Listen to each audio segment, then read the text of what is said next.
We are live on the Bullpen Podcast. Welcome into the show tonight. We have lots to discuss. People losing their jobs, benches clearing brawls, weekend recap. I'm your host, Chris Krogman. Join me in welcoming my co-host, Adam Kunos. Follow the show, The Bullpen Pod, on Twitter. Follow Adam and I at ShyBears1985, at Kunos19. We are sponsored by Fanatics. Head on over to Fanatics. Grab your pop some Father's Day gear. Grab some gear for yourself. Follow the show on all of your medias, Facebook, Twitter, YouTube. Like, subscribe on Apple Podcasts, Spotify. Adam, did I miss anything? No, I think you covered it. And good evening to you, Chris. How's everything going? Things are going well. Things are going okay. How are you tonight, my friend? Doing good. I had the spring quarter of school finish up last Saturday. I got a 24-hour break, and I pretty much kicked off with the summer quarter for school on Monday. Good. What did you do with your 24 hours off? Kind of just relaxed. We kind of worked around the house, got some projects taken care of. We got some traveling that we're doing over the next 3 weeks. So we'll here a week, gone a week, here a week, gone a week. So it's just going to be a crazy month of June. Where are you going, Adam? So unfortunately, we had to travel up to Massachusetts for a family funeral next week. Back for a week, and then me and my wife are going on an Alaska Disney cruise at the end of the month. So we're flying up to Canada, good old Vancouver. We're going to spend a day or two in Vancouver, and then sail up to Alaska for 7 days, and then fly back on the 4th of July. Okay. So, number one, my condolences to your family. Number two, you work for Disney. And Yes. You're going on a Disney cruise. Is Disney putting you up, or is this just you guys just huge Disney people and just have to go on a Disney cruise instead of something else? So, unfortunately, Disney is not covering the cruise. I wish they were. No, this will actually be my first time on a cruise ship. This will be my first time on a Disney cruise. My wife's second time on a cruise. So I've never actually been on a cruise ship before. So I'm very excited for this, especially when we're going up to Alaska and getting. Are you going to do some crabbing? Are you going to get to throw some crab baits in the water? And no, we're not going to do any crabbing, but we are going to canoe out to a glacier and do some and walk on an actual glacier. And we're hoping it doesn't break below our feet. So it's only June. It's probably not that hot yet. Yeah, I mean, but no, we are looking forward to it. It's just gonna be a fun month of June. Then we get back, and then my wife taking a road trip up to Maine with a couple of friends and her mom. So she's gonna be pretty much traveling the entire summer. I will be stuck here watching baseball, going to work, doing homework. 66% of that sounds crappy. The baseball part, I think you'll survive watching the baseball. Yeah, I have to work to fund my wife's travel habits during the summertime because she is a school teacher. She is not working during the summertime, so I have to make sure that an income is still coming in during the summertime. Well, God bless them teachers. You know they do get paid for the summer. It's just not like while they're working. Yeah, but that's Don't a whole tell her nother that. Yeah, that's a whole nother story. My mom was a teacher, so I grew up with the same thing. We had it was interesting. She for a long time she got paid for 9 months and then just didn't get paid for that 3 months. And then like one of the schools she was offered like a year-round paycheck as opposed to a 9 month and 3 month off, which she decided to do because her money management wasn't good enough to not have 3 months of a paycheck, which I get. I couldn't do it either. Man, we were living like kings for 9 months, though. Yeah, exactly. I mean, we're having fun for 9 months. We got money coming in, then all of a sudden, for we're eating ramen. 2 months. Yep, eating ramen, eating pasta, and drinking lots of water. Lots of water. It's good stuff. Yeah. That's why you're so thin, right? And besides, I live in Florida, where every time I walk out, I drop 10 pounds just in sweat. Cool. Well, that's unfortunate. Yeah. Well, Mr. Kunos, should we get into some baseball talk or just keep shooting the shit about your life? My life can be another podcast day. Let's talk some baseball. Sounds like it could be. All right. Well, we're going to go over the weekend recap from last weekend. We had some good series with some, who we thought were good teams, and we'll get to that. Let's start it off with the Twins and Blue Jays. Blue Jays are starting to heat up a bit, but the Twinkies took this series 2-1. They won 9-3 and had 5 home runs in game one. Blue Jays won the second game 12-3 and scored 8 runs in the first 4 innings. Lots of runs being scored, and the Twins won 8-6 with 16 hits and 4 home runs,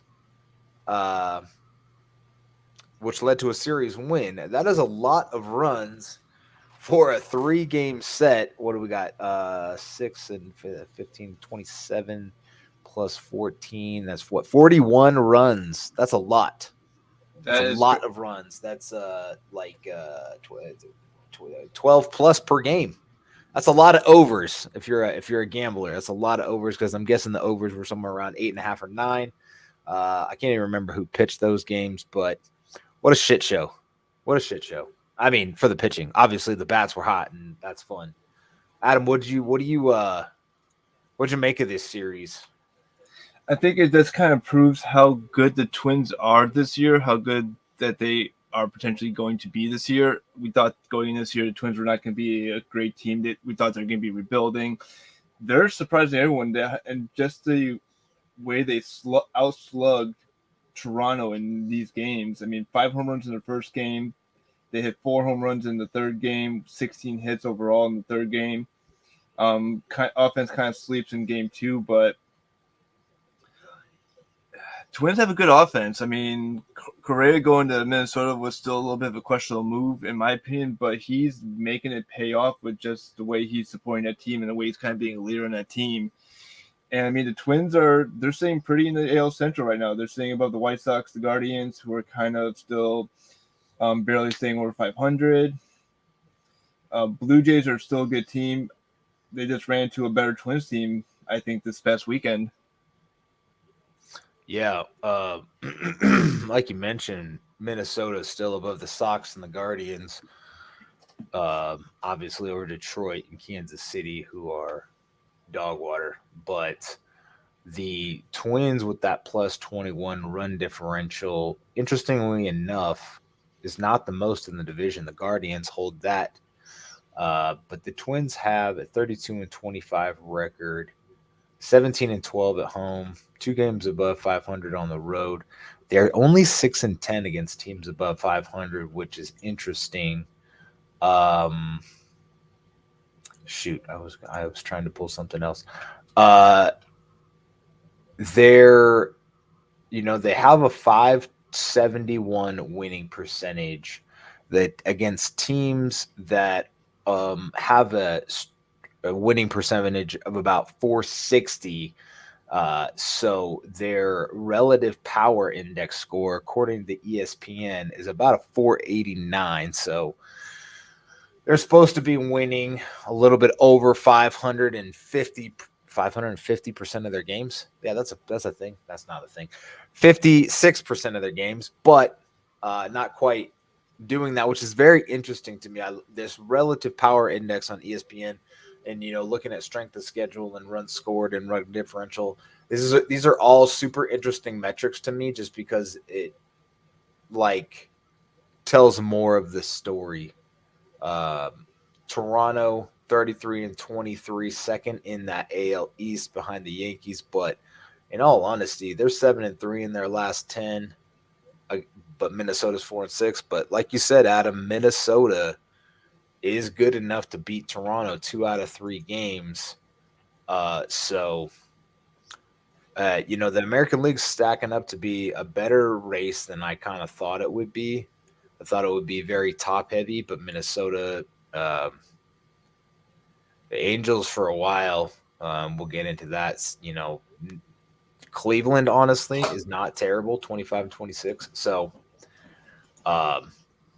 Good first series. Good first series to talk about. Mets Dodgers. My New York Metropolitans showed up in LA and didn't know how to score runs for the first two games. 2-1, 2-0 Dodgers, 6-1 Dodgers in the first two games. First shutout of the Mets for 2022, as that offense is still top 5 in almost every offensive category outside of home runs. But in game 3, Mets won 9-4. Pete Alonso hit 2 home runs. He's now up to 16. And I think he leads the league in RBIs.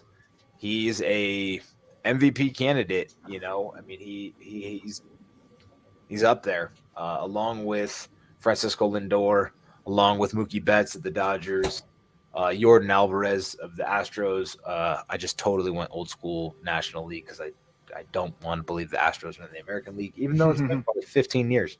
But game 4, Mets won 5-4 in 10 innings.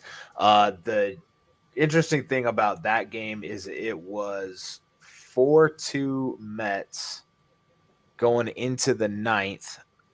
Edwin Diaz pitched the 8th for some reason, and then Seth Lugo came in for the 9th and lost the lead, and then J.D. Davis doubled in the winning run in the 10th inning, and Adonis Medina pitched very well for the Mets in the 10th and got them out of there. So 2-2 split, which is what I had it at. Kunos, you had it at 3-1 Mets. Dodgers pitching is tough, really tough. Goslin was amazing. Dude, Tyler Anderson is having the best year of his career.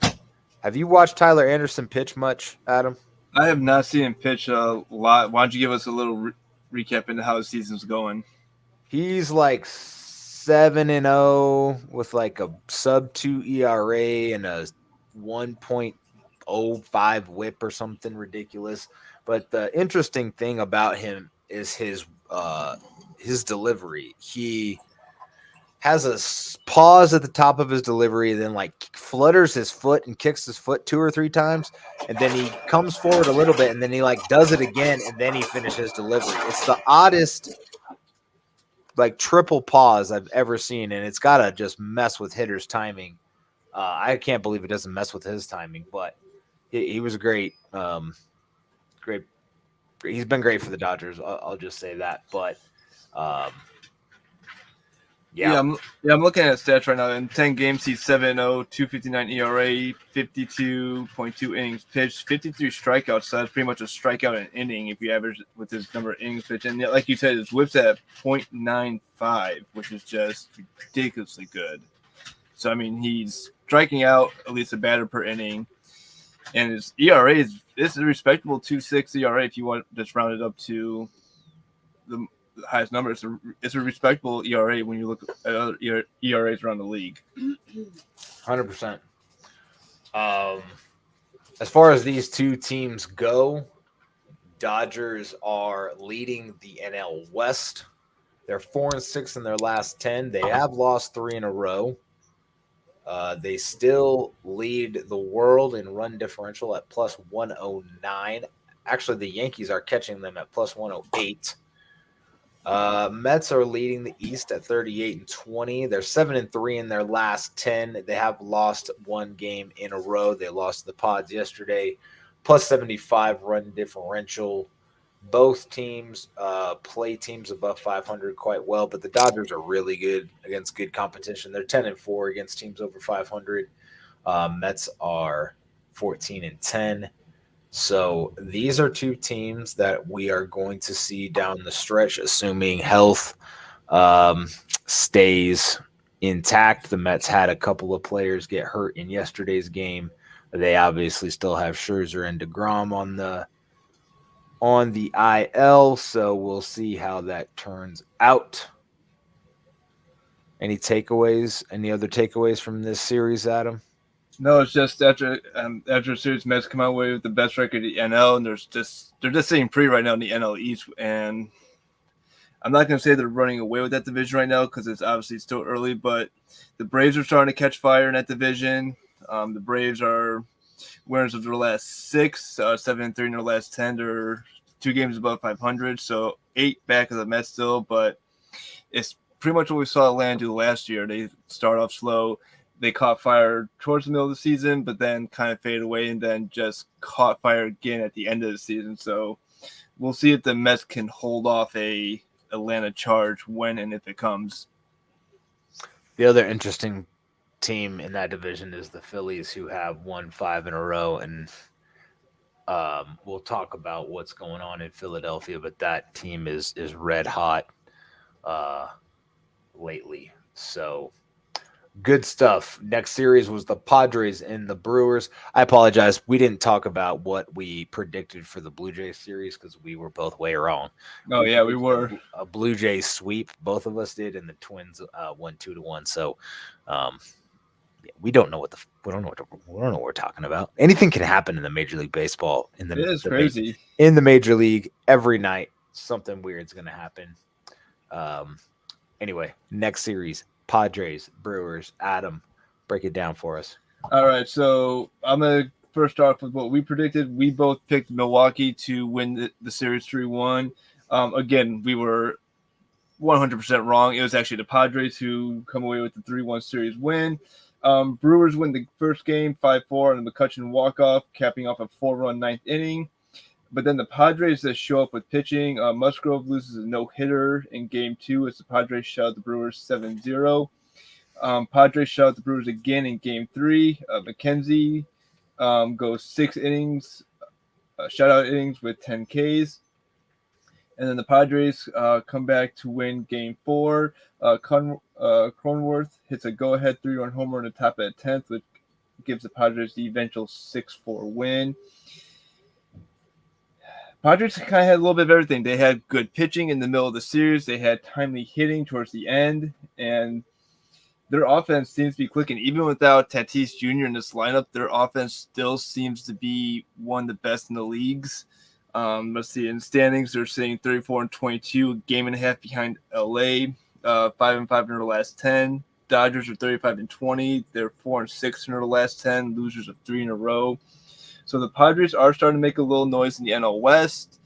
But you look back at last year, they were kind of in the same position, chasing the Dodgers and the Giants, and then just completely fell off the face of the earth with about 2 months left in the season and never really recovered. So it all depends on if the Padres can stay healthy and keep this momentum going for the next 4 months.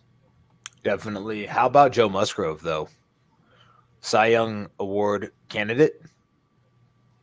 I think he's a Cy Young Award candidate. I mean, the way he's been pitching, I think he's definitely worthy of a Cy Young consideration. He's got a 1.64 ERA, striking out just under 1 batter per inning. He's improved on his walk and home run rate. Him and Burns are probably the top 2 per the betting odds anyway. Those guys in Vegas typically know what they're doing.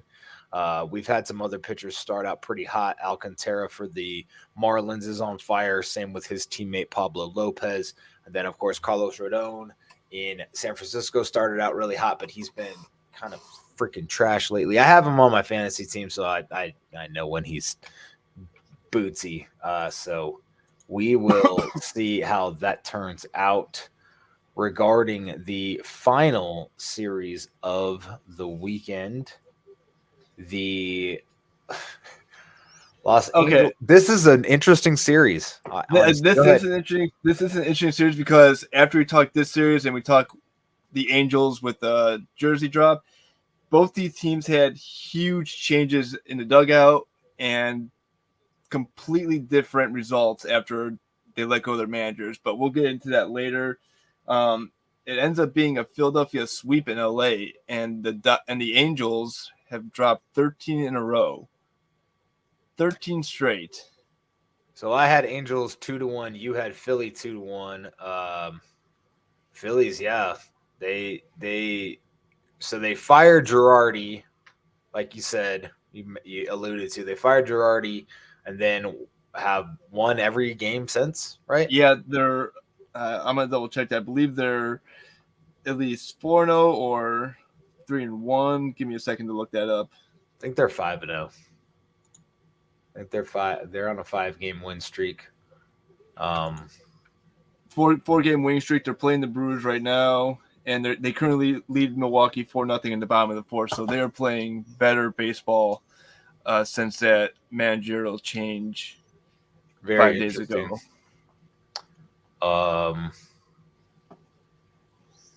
Yeah. Anything else appealing in this Angels Phillies other than? Well, Mike Trout exited the series. I believe it was Game 3 with an apparent groin injury, so he is going to be sidelined for a while, and that's something that the Angels cannot afford to take. Is a just an injury to your best player. He's going to be day-to-day with a groin injury. He left Tuesday's game during the loss of the Red Sox in the third inning after feeling a little cramped on running the bases. So he'll probably be out for, I would say, maybe 5 days just to kind of give him some time to rest, recover, and then I think he'll be back. I think it's just a minor setback for him. Okay. Angels, like you said, 13-game losing streak. They're down to 27-30. Unreal how well they were playing and how poor they're playing now. They're 9.5 back of Houston in that division. Are 500 at home, 12-15 away. They're 7-15 against teams above 500. They still have a +9 run differential. On the flip side, with the Phillies, they are now on a 5-game winning streak, 5-5 in their last 10, 26-29 overall. 10.5 back of New York in the NL East with a +19 run differential. I mean, we talked about this early in the season. The Phillies team is dangerous. They have a lot of talent. They have a lot of good pitchers. Zach Wheeler going for 6 innings, 9 Ks in the second game of the set against the Angels. Looks like he's finally getting back to his Cy Young candidacy type form. I thought Bryce Harper was hurt, but I swear he just keeps playing. So I don't know what his deal is, or whatever. Who knows what Harper does? Maybe he's part machine that we don't know about. He was 2 MVPs, so maybe he is. I mean, I wouldn't put. Maybe he's a cyborg. Terminator. He terminates baseballs, that's for sure. Exactly. All right. Well, we had another City Connect jersey release from the Los Angeles Angels, even though they're not in LA. Adam, can you tell us about these jerseys? Because they look pretty nifty. Yeah, so the Angels came out with their Surf City City Connect jersey. So everything about this jersey ties into the beaches of Southern California. So my wife in the background is saying the jerseys are boring. She has a little more fashion sense than I do. So, but that's me. So the sleeve patch is inspired by Southern California railroad signs. The uniform wordmark is pretty much a nod to vintage surfboard lettering, along with the right sleeve stripe is kind of vintage surfboard designs. The numbers that you see on the front jerseys play an homage to the California lifeguard towers on the beaches, and then the diamond around the numbers is going for various surf brands. So you have this very surf-inspired jersey. It's a cream-colored jersey, red lettering, red piping on the left sleeve. I mean, it's a pretty good jersey. It almost looks like a throwback that the Angels could have worn when they came into the league back in the 60s, because it kind of fits that 60s vibe. Has the halo around the A. The lettering, like you said, is inspired by the surfboard lettering. They have an example, the Hubie brand surfboard. The very tail end is like a fish tail of a surfboard, like you said. It's really I think they're pretty cool. The cream colored is indicative of the sand color in Southern California, so that's what they were going for there. The throwback patch on the right sleeve of the Angels with the halo over the A is awesome. They have, yeah, I like this jersey. I'm curious of your wife's rankings of the City Connect jerseys now, because to me this is like, let's see here. I know you have a picture. Do you have a picture of all of them? Damn it! No, but I can. That's I all can right. find I one can real find quick. it. I can find it. No, but I will ask. What I'll do is I Probably will. like top 5 for me. I mean, it's not like look, dude. Like I'm still like, Space City's the best one this year. Yeah, the Space City jerseys the Astros came out with are probably the best ones this year. But going back, I will ask my wife to rank the City Connect jerseys, and we will tweet out her rankings.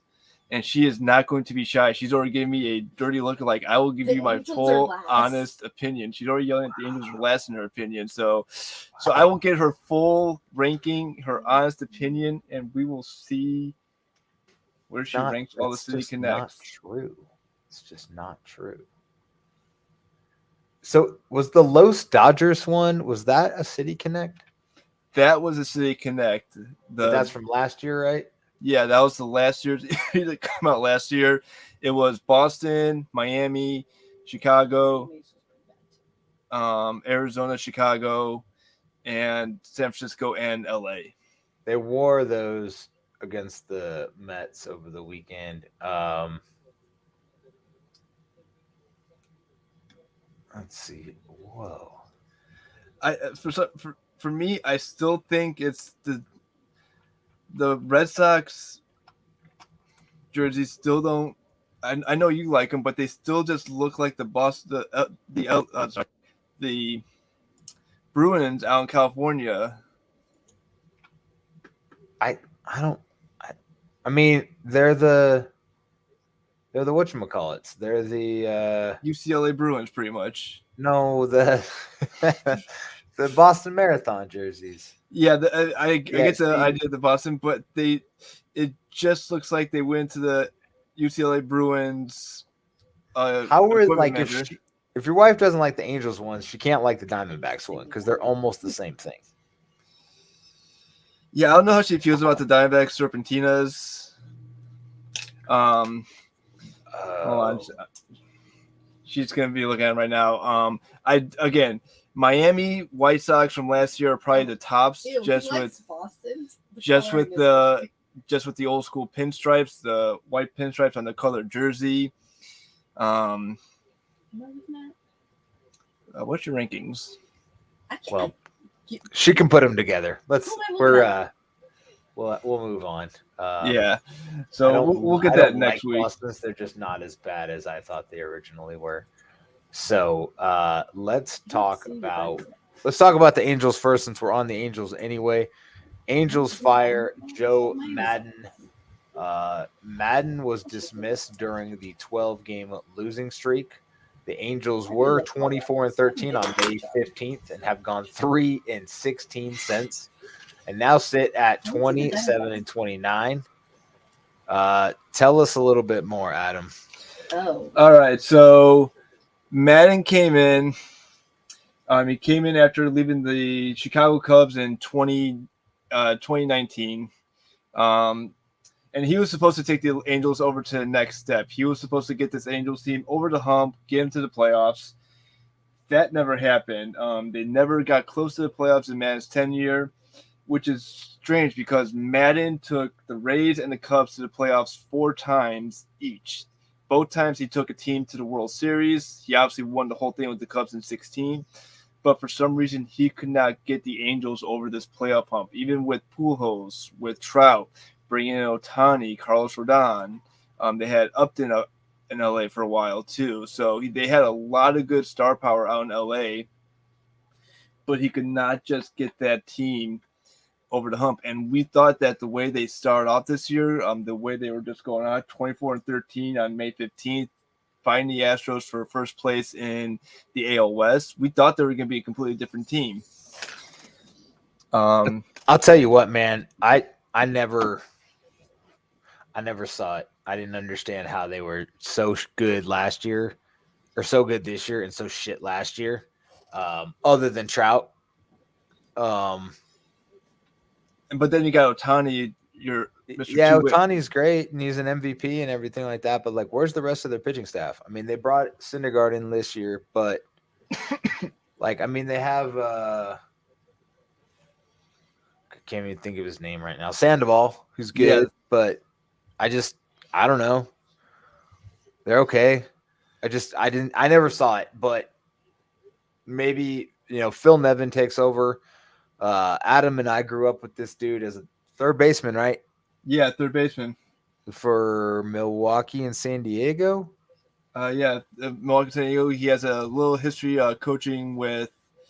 I think he was. I'm gonna look this up, but one thing that's weird is this was Madden's second tenure technically with the Angels. He was a bench coach for the Angels when they won the World Series back in 2002. Then obviously left them to go coach the Rays when they did the transition from Devil Rays to Rays. Took them to the World Series in 2008. Left the Rays, went to Chicago, turned that franchise around, got 3 NLCS appearances, a World Series championship. And his managing style is not bad. He just couldn't find a rhythm out in LA for some reason. LA was that one place he couldn't find a rhythm. So I don't really remember what happened in Chicago, like if things started to go drastically wrong, but like I think it was in 18 where they had the division lead, then they ended up losing to Milwaukee in the division tiebreaker. That forced them to play Colorado in the wild card game. They had the lead, lost it to Colorado. So I think it was just the way the season ended with him just losing the division, quick wild card exit. And I think the Cubs never picked up his option after that. Okay. Well, we'll see what happens out there in Anaheim. And the other early firing is one that Adam and I had talked about last week. Well, that's so interesting. Like, the Angels were just at the beginning of this disaster. We didn't even really think Madden was on the way out, but that was a complete surprise. Phillies fired manager Joe Girardi. Phillies were 29 and 25 and 11 and a half games back at the time, or a couple days ago. They can't be that anymore. They went 132 and 141 under Girardi. The last time they made the playoffs was 2011. That's like the second longest streak in baseball, right? Or something like that? Yeah. So the Mariners have the longest streak. They last made the playoffs in 2001. And I believe the Phillies have the second longest from 2011. The Padres had, I believe, the second longest, but they made the playoffs in 2020. So did the Marlins, Padres, all had streaks longer than Philadelphia, and they broke through those in the crazy 2020 season. But Girardi as a coach, as a manager, really hasn't had that much luck. His first managing gig, a lot of people don't remember, was in Florida. He coached the Florida Marlins in 2006, and he was manager of the year, and he was let go after that year. After he won manager of the year, he gets promptly fired. After that, he goes to New York from 2008 to 2017, brings the Yankees a World Series in 2009. Takes them to a couple playoff appearances after that, but never could really get over some of the playoff humps after that. I mean, we talked about this as a kind of a possibility. I thought it would become more towards the second half of the season. I didn't think it was going to be this early in the season, though. This was a little bit of a shocker. Because you texted me when the news happened that he got fired. I'm like, what the hell? And I had to scroll through my phone to find a news notification. It was like, shit. We called it. We called it first year on the Bullpen podcast. Yeah, definitely. And it was a little early in the season. And these two teams aren't waiting, aren't going to hold off on moving forward. Adam's notes say that Rob Thomas is taking over as the manager, which Oh. I thought he was busy singing for Matchbox 20 still, but Rob Thompson is going to take over for That's what I meant to type. Manager of the Philadelphia Phillies. I always find Adam's notes fun. Sometimes I can move around them. Sometimes I have to look up some stuff.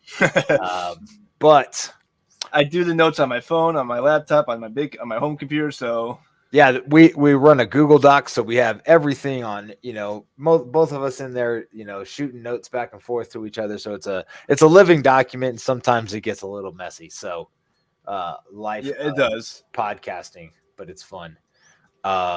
Yeah, which of these two managerial firings, Adam, do you think? I mean, I think Madden. We both agree Madden's the bigger surprise. Which one of these two do you think has the biggest impact? Do you think the Angels or Phillies? Which team improves the most? I guess from this firing. It's hard to say because just 5 games after the Phillies let go of Girardi, they're playing better baseball. Their offense is woken up. So if I had to say who's going to have the bigger impact, you're looking for a positive or a negative impact? I mean, you tell me, friend. I'm going to say that the Angels have a negative impact from this because some of the players have been kind of dancing around this firing. Mike Trout was kind of back and forth on the firing, saying, it's a business. We got to do what's best for a team. But he's only, the Angels are the one I worry about because with Trout, they've only made the playoffs once in his tenure with the Angels, and that was in 2014. They won the division that year. They lost. They got swept out of they lost to the Royals in the division series. But they just haven't been able to get over the Oakland hump, the Houston hump. Those teams have been your top 2 division contenders over the last 7 years, Houston being the more dominant division winner of recent. I wonder with the Angels firing, though, if they start to trade away some of their big players or let some of these contracts expire. You'll never see Mike Trout get traded. No, the only way I see Mike Trout leaving the Angels, he's going to probably play out his contract, and if for some reason they don't offer him a good contract, that's the only way I can see him leaving LA. But he could be that one player that sticks with that team his entire career. I could see him being an Angel for life, pretty much. Drafted by them, started with them, retires with them. Ohtani, I think, is going to be a different story. I think they could trade away Ohtani, and I think if they were to put him on the market, you would see teams jumping at the bit to add him to their team.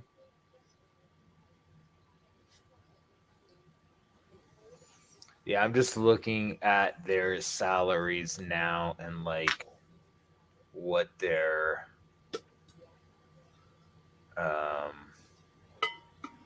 potential free agents look like. It doesn't have it on this one. Anyway, that'd be interesting to see if they're sellers at the break. If maybe Nevin can get them turned around. I don't know. I don't know a whole lot about Phil Nevin's coaching career. When he was a player, he hit a lot of home runs and struck out a lot, but as a coach, I'm not really sure what his, history or experience is. So we'll have to see how that plays out. Thomason has a lot of coaching history in the bigs under both Girardi and Gabe Kapler on the Yankees and in Philadelphia. So we'll see. I think,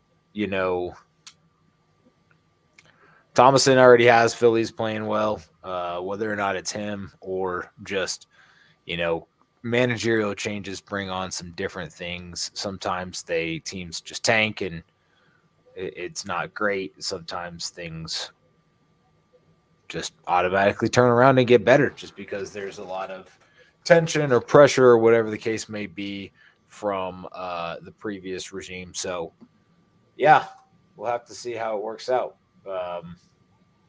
Yeah, so you asked about Nevin. This is his first time as a big league skipper. So this is his first stint as a big league skipper. So you're throwing a rookie manager into the fire pretty much right in the middle of the season. So, and he's going to be in a very tough division with Seattle now playing better, with Texas starting to play a little better, and obviously with Houston playing lights out in that division. That's going to be a tough division. Yeah, Houston is beating the brakes off of people. They are just starting to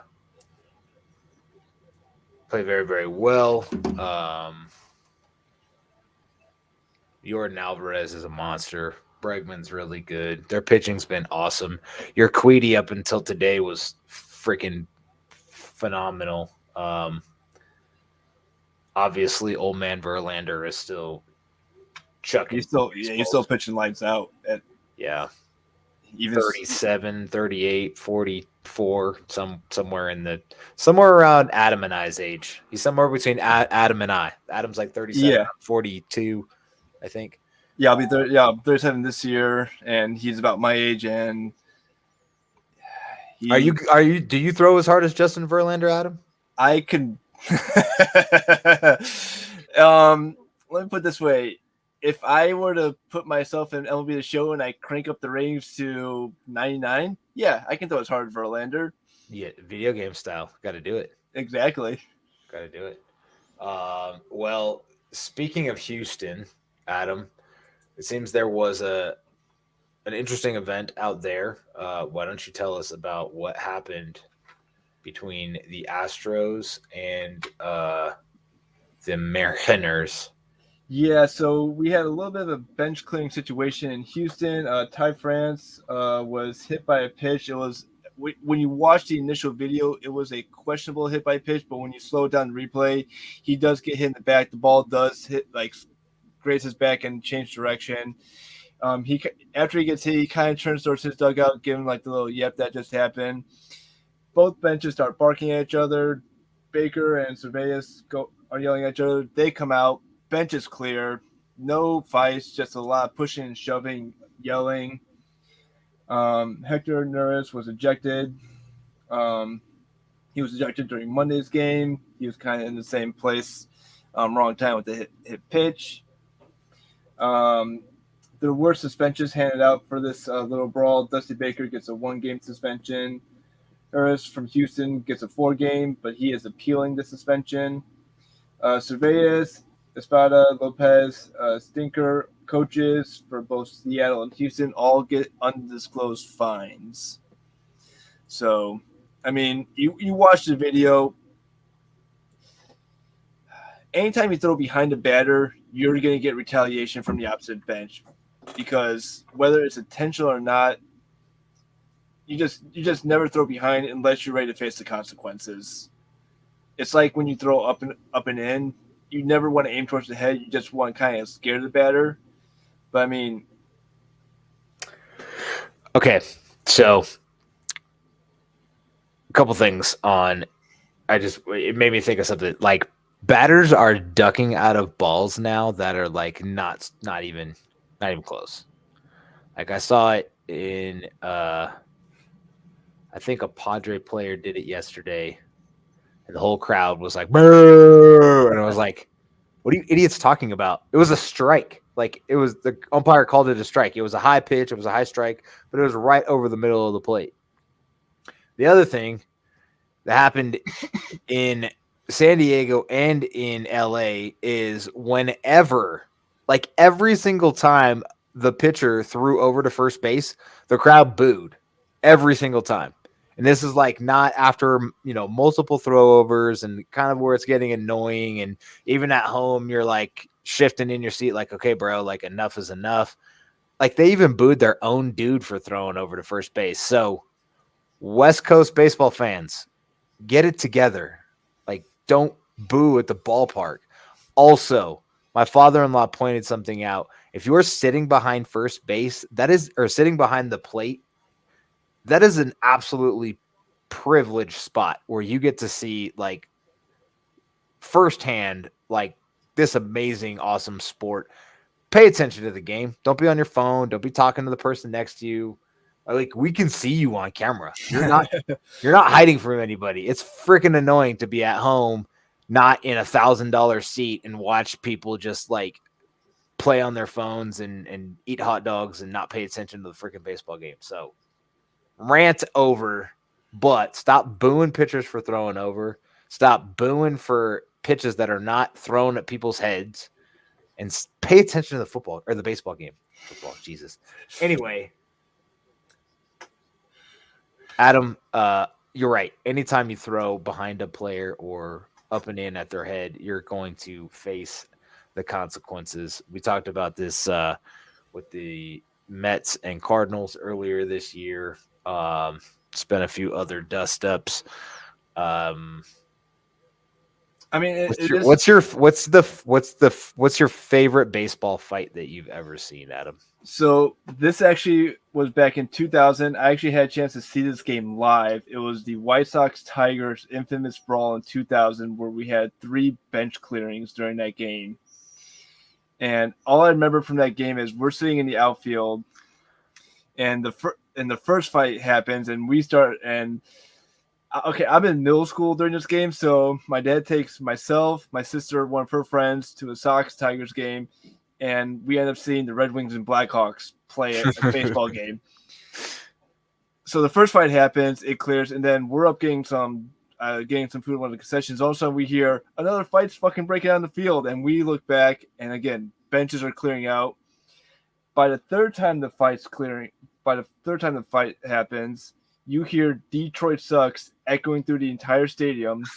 Even I'm getting in the chant, and my dad's like, okay, go do what you want. Your mother's not here. I won't get in trouble. We get home, and for those younger viewers, our answering machine had a couple messages on there, and one of my friends like, you got to go to the Sox game. I'm so goddamn jealous, because he's watching the game on TV, and he knows I'm at the game live. But that is the only time I've seen a bench clearing brawl and that one is my favorite. And obviously another one of my favorites is 2006, Bartlett punching AJ, Cubs White Sox brawl.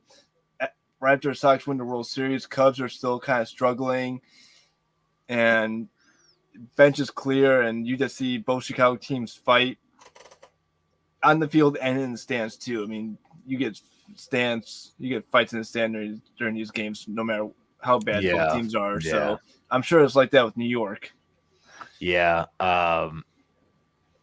So a couple of my favorites are Robin Ventura versus Nolan Ryan. Oh God. The headlock punching the one-sided fight. That just cracked me up. Robin Ventura tries to come out and fight the old man, and he grabs him in a headlock and starts punching him in the head. That's probably one of the best like connecting fights I've seen. And then the Yankees Red Sox when Don Zimmerman went after Pedro Martinez, and he like tossed him down by his head. He just kind of moves to the side, lets old man fall down by him. A lot of people didn't like it, but dude, don't go. You're 70 years old or whatever. Charged at Pedro with full force. You tried to go at Pedro. Hall of Famer. Pedro Martinez. I actually had a chance to see Don Zimmer in person. We were at a Del Reyes Blue Jays game, and he was sitting about maybe 7 seats over from him, and we could see one of his World Series rings he had on. It's like, and you can tell it was Don Zimmer, just from Interesting. Yeah. Interesting. So well, lots of ongoings in that Houston and Seattle series. Seattle's having some problems. What? Bays is going to be back for the Rays? That's awesome. I can't wait for that. All right. Sorry, jumping ahead. Time to get into the weekend preview for this weekend's series that are coming up. Friday baseball always starts. Usually, sometimes it's Thursday, especially with this shit show of a schedule we have this year. But the weekend series, at least for us at the Bullpen Podcast, obviously we focus on them. We talk about the weekend recap, the weekend coming up. These are like when the best series starts. Usually when division series starts. So 4 series we're going to talk about. First one, Rangers White Sox. Adam, tell us all about how the White Sox are going to sweep the Rangers. And I'm hoping that the White Sox break out the brooms this weekend. The White Sox have been playing better of late. After they get swept in Toronto, they take 2 out of 3 from Tampa. They have a strong showing against LA yesterday. They're currently down 3-1 against the Dodgers right now, but they're playing better baseball. It seems like their offense is finally starting to click. Their pitching is getting a little better. Bullpen's starting to kind of piece it a little together a little. Defense is playing a little better. But game 1, you got Otto for the Rangers, who's 4-2 with a 4.42 ERA up against Martin, 0-2 with a 4.35 ERA. Game 2, I think it's probably going to be a good pitching matchup. You got Perez, 4-2 for the Rangers with a 1.6 ERA versus Giolito, 4-2 as well with a 3.5 ERA. And then game 3, you have Gray, who's 1-3 with the 5.28, going up against Michael Kopech, who's been pitching lights out lately. 2-2 with a sub-2 ERA, 1.94 ERA. I'm picking the White Sox to sweep this series. I think they need to sweep this series. I think they need these 3 wins bad. They just want to kind of keep in the hunt in the AL Central. And I don't think that the Rangers will quite find the rhythm yet. They're going to probably run into a good White Sox team this weekend. I agree, but I think it's going to be 2-1 White Sox. I think the Rangers find a way to win one of these games. But Kopech is going to definitely shut them out. I think they'll probably win game 1 somehow. Giolito and Kopech will probably do their thing on game 2, game 3, but I think the Rangers probably win game 1. All right. So you got White Sox 2-1. I got the White Sox sweeping. Looking at the second game, Chris, we got the Rays versus the Twins. Rays obviously in 3rd place in the AL East. Twins obviously 1st place in the AL Central. Game 1, you got Rosman, 5-2, 3.02 ERA versus Meltzer, who is 2-0 with a 1.93 ERA. Baz is going to be making his debut with the Rays. Springs going in game 3. The Twins have yet to announce their game 2 and 3 starters. Yeah, just looking at the way the cycle's been going, Joe Ryan should probably pitch the second game. Not sure who's going to be pitching the third game. Could be Chris Archer, but he's throwing today, so not guaranteed. So probably still TBD for that series. Shane Baz making his debut game 2. That's interesting. Rasmussen's been fantastic. Him and McClanahan have been great. Springs has been fantastic. Rays just keep on pumping out young talent. I think as long as Baz, whatever, shows up in game 2, this is a sweep for the Rays. I know the Twins have been playing really well, but these 3 pitchers are solid. All right, so you got Tampa with the sweep. I'll give Tampa the 2-1 series win. I think that Springs may struggle a little in game 3. The ERA is good. It's just the record I don't think it's as strong as it should be. He's been striking everybody out. Yeah, he has a good strikeout ratio, but I'm still going to give the Twins at least 1 game. I'll give him game 2. I know Shane Baez is making his debut. Debuts usually sometimes are a little shaky in my opinion. Depends on if you have those butterflies in your stomach when you step out into that mound for the first time. So I'll give the Rays the 2-1 series win over Minnesota. Fair enough. Series number 3, the Red Hot Red Sox again go up against the Seattle Mariners in Seattle. Rich Hill, Dick Mountain goes on Friday against Gonzalez for the Mariners. Michael, I came out of nowhere from after being really shitty. Waka, who's a 4-1 with a sub-2 ERA somehow, pitches game 2 against Kirby. George Kirby's been really good. He's a good young pitcher for the Mariners. Garrett Whitlock has been fantastic for the Red Sox, 2-1 with a 3.51 ERA versus Robbie. I cannot find my Cy Young stuff. Ray on Sunday. I think Ray left his Cy Young in Canada Customs. Oh, is that those sons of guns? They won't let you bring anything back. Maple syrup, your Cy Young. Hey, COVID restrictions. Well, didn't Toronto play half their season last year outside of Canada? Yeah, they were in Florida for part of the season. Maybe he got snowed in Buffalo somewhere. That's what I was thinking. Is like maybe he left it at Duff's and was eating wings one night, and like he was like, "Ah, shit, my Cy Young." Yeah, but I, I would say like this looks like a Red Sox series, but Mariners are probably going to end up like Mariners. They got to come back, right? They got to not suck. If so, they're the next manager. That's the next manager to get fired if the Mariners can't get their poop in a group, dude. You heard it here first. I say Red Sox win this series 2-1. Even though I don't like it, I just have a feeling. Although maybe it's just having a soft spot for Seattle, but I think Boston wins this series 2-1. All right, I'm gonna go completely opposite of you. I'm gonna put faith in Seattle, and they're gonna break my heart. They're gonna make me cry. They're gonna make me drink this weekend.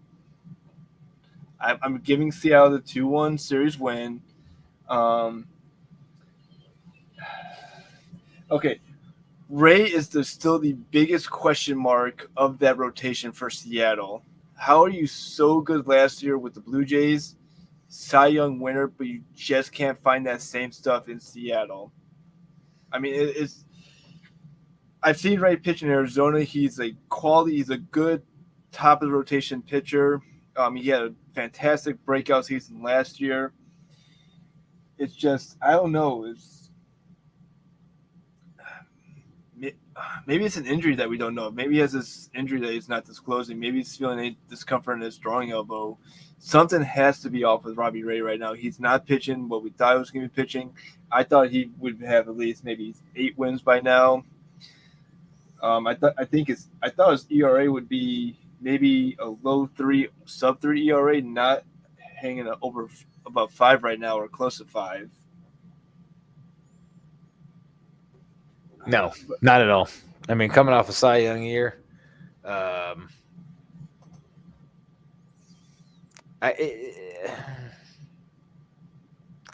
do we think that Robbie Ray was kind of it was a 1-year thing? Yeah, like it. I don't know, man. Well, I feel like his Cy Young bid wasn't that dominant.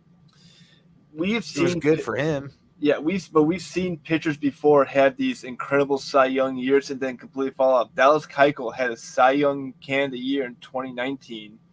Signs with the White Sox, has a good year in 2020, but then slowly starts to decline. 2021, he struggled.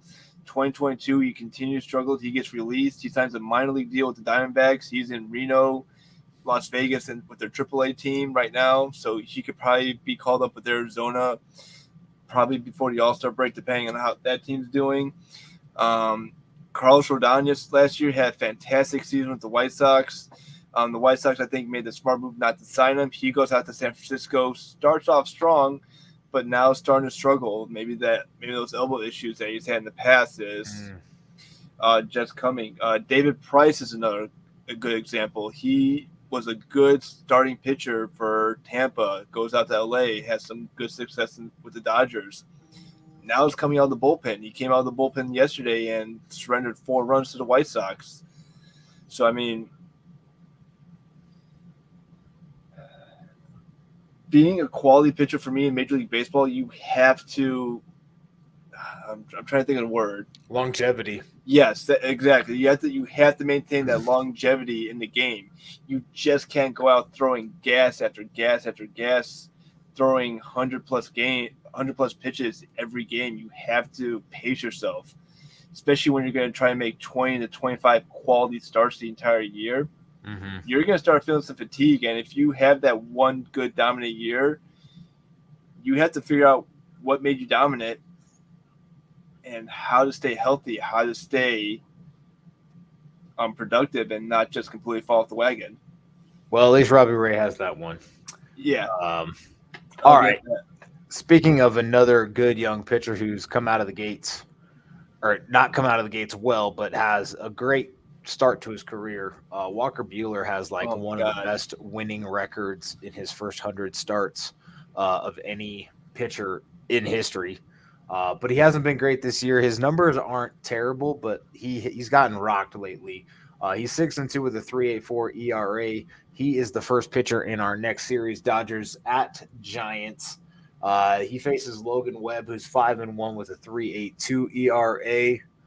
Game 2 is Urias versus Junis. Game 3 is TBD versus Carlos Rodon. Thinking of the Dodgers rotation, it's probably Goslin or is it Kershaw? If Kershaw's back. Oh, that's right. He's out right now. Let me find. Maybe they do have Price that they could bring up for a start if they really need a stretch, but I don't think they started with Price for Game 3 against Rodon. Fantasy Pros has Kershaw listed. Goslin would be next in the rotation. So maybe we see Clayton Kershaw come back. I'm not really sure where he's at in his rehab. But oh no, yeah, he is set to return versus the Giants. So yeah, that is accurate information per the Entertainment, Sports, and Programming Network, or whatever ESPN stands for. I don't remember. So I'm looking at the Dodgers pitching right now. It's ridiculous.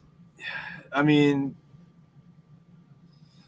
you have some of these guys. You have Evan Phillips, David Price, Julio Urias, Kershaw, Craig Kimbrell. I mean,